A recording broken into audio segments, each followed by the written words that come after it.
Constantine XI has a choice. Ships wait in the harbor. He can escape, live, rule in exile, watch his city fall from safety. Instead, he removes his imperial purple, draws his sword, and charges into the enemy alone. In 2 hours, the last Roman emperor will be dead, and Rome, which began in 27 BC, will finally end. Constantinople. For over a millennium, it has been the jewel of the Christian world. While Western Europe stumbled through the Dark Ages, this city preserved the knowledge of Rome, the philosophy of Greece, the engineering secrets of the ancient world. Its libraries hold texts that exist nowhere else. Its churches contain relics that pilgrims travel years to see. Its markets connect east and west, funneling silk from China, spices from India, gold from Africa through streets where Latin, Greek, Arabic, and a dozen other languages mix in the air. The city sits on a peninsula, protected on 3 sides by water: the Golden Horn to the north, the Sea of Marmara to the south, the Bosporus to the east, and to the west, the Theodosian walls, triple layers of fortification, an outer wall, a moat, an inner wall 60 feet high, behind that a second massive wall, and behind everything, a final barrier rising from the earth like a stone mountain. For more than 1,000 years, these walls have made Constantinople untouchable. But the city that once ruled an empire stretching from Spain to Syria has been shrinking for centuries. The Byzantine Empire is now just the city itself and a handful of territories. Where 200,000 people once lived, fewer than 50,000 remain. Entire neighborhoods stand abandoned. Churches that once rang with hymns now sit silent. The great forums where emperors addressed crowds of thousands now host only pigeons and memories. Emperor Constantine knows what is coming. Scouts have been reporting Turkish troop movements for months. Mehmed has been gathering an army, building a fortress on the Bosporus to cut off Constantinople from the Black Sea, stockpiling supplies, forging weapons. The young sultan makes no secret of his intentions. He wants Constantinople. He wants to be the conqueror that all others failed to be. He is 21 years old and believes himself destined for greatness. Constantine sends letters to every Christian power in Europe. Venice, Genoa, Rome. He begs for help. He promises trade concessions, political alliances, even the reunification of the Eastern and Western churches. The responses trickle back slowly. Venice will send a few ships. Genoa dispatches a small force under the command of Giovanni Giustiniani, a soldier with a reputation for defending impossible positions. The Pope offers prayers. That is all. In total, Constantinople can muster 7,000 defenders. Greeks, Italians, Spanish, a few hundred from other nations who believe in the cause or see opportunity in the chaos. They will man 14 miles of walls. They have crossbows, swords, a handful of cannons. They have courage. They have faith. They have the walls that have never fallen. Mehmed arrives with 80,000 men.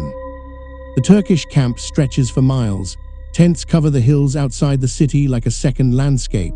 Soldiers drill in formation. Cavalry units practice charges. Engineers assemble siege equipment. And at the center of it all, something new. Something that makes even the most veteran defenders on the walls fall silent when they see it. The cannon. Not the small bronze tubes that fire stone balls the size of a man's fist. This is a monster, cast in bronze by a Hungarian engineer named Urban who offered his services to Constantinople first, but the Byzantines couldn't afford to pay him, so he went to Mehmed instead. The cannon is 27 feet long. It weighs 19 tons. It can fire a stone ball weighing 1,200 pounds. The sound of it firing can be heard 10 miles away. It takes 2 hours to load, an army of oxen to move.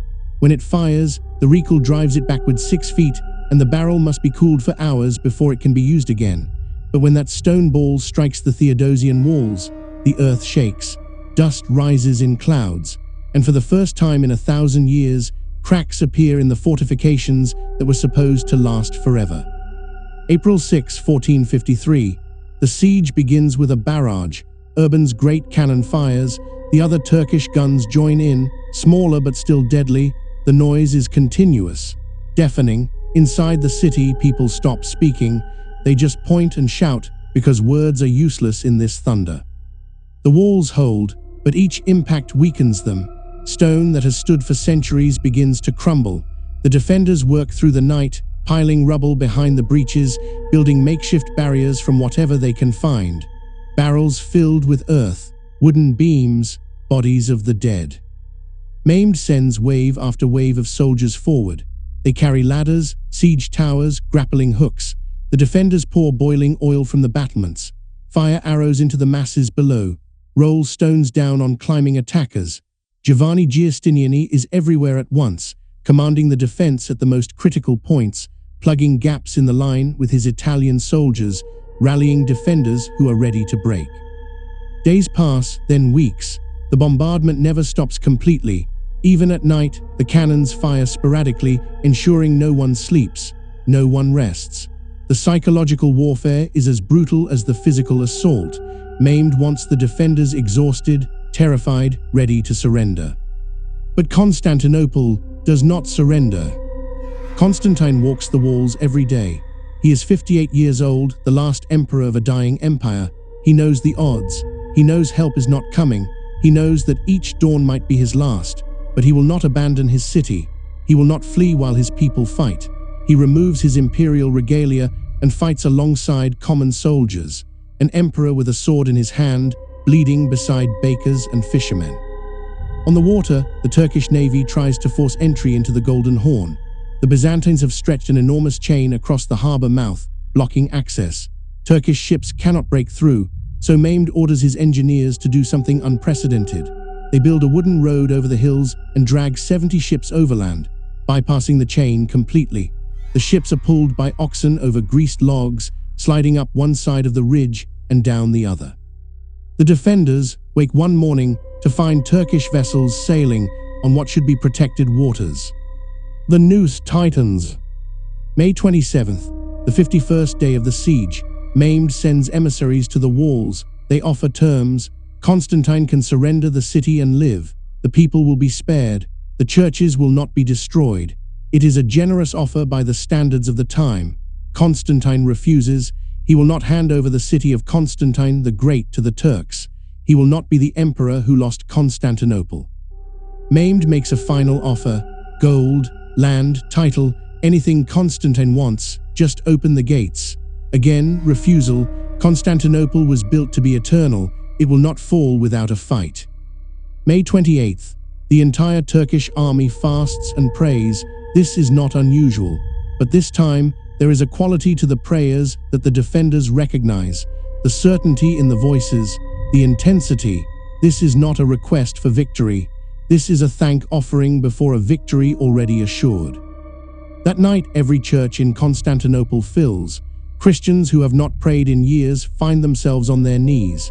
Constantine himself attends service at the Hagia Sophia, the great church that has stood for 900 years. He prays, he confesses his sins, he takes communion, then he returns to the walls. Midnight, May 29th, 1453, the final assault begins. The Turks attack in waves designed to exhaust the defenders. First come the Bashibazouks, irregular troops, poorly armed but numerous. They throw themselves at the walls in a screaming mass.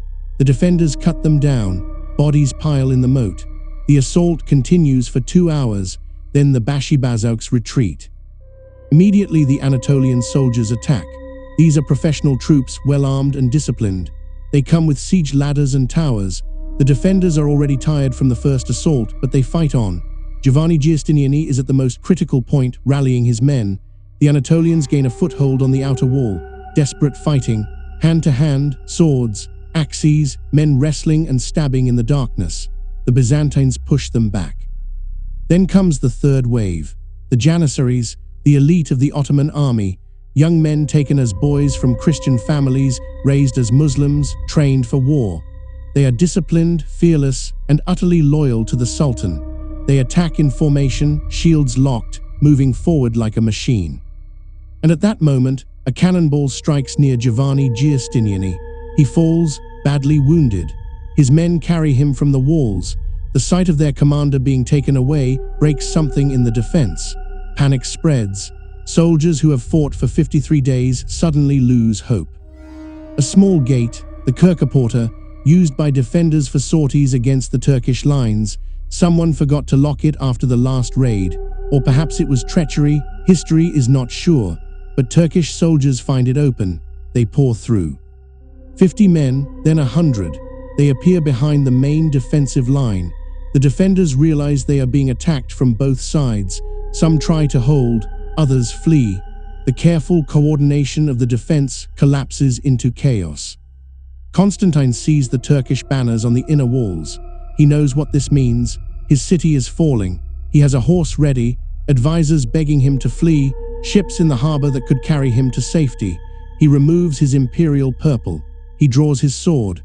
He turns to his companions and says words that will be remembered long after his empire is dust. The city is fallen, and I am still alive. Then he charges into the Turkish soldiers flooding through the gate.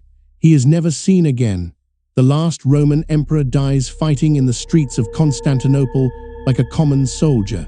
His body is never identified with certainty. The slaughter is terrible. For 3 days, Mehmed allows his soldiers to sack the city. It is the custom of siege warfare. Resistance until the end means no mercy. Houses are looted. Churches are stripped of their treasures. Women are taken. The elderly are killed. The streets run with blood. Mehmed himself rides into the city on the afternoon of May 29th. He goes directly to the Hagia Sophia, the great church where Constantine prayed the night before. He dismounts, enters, looks up at the vast dome that seems to float impossibly above the space below.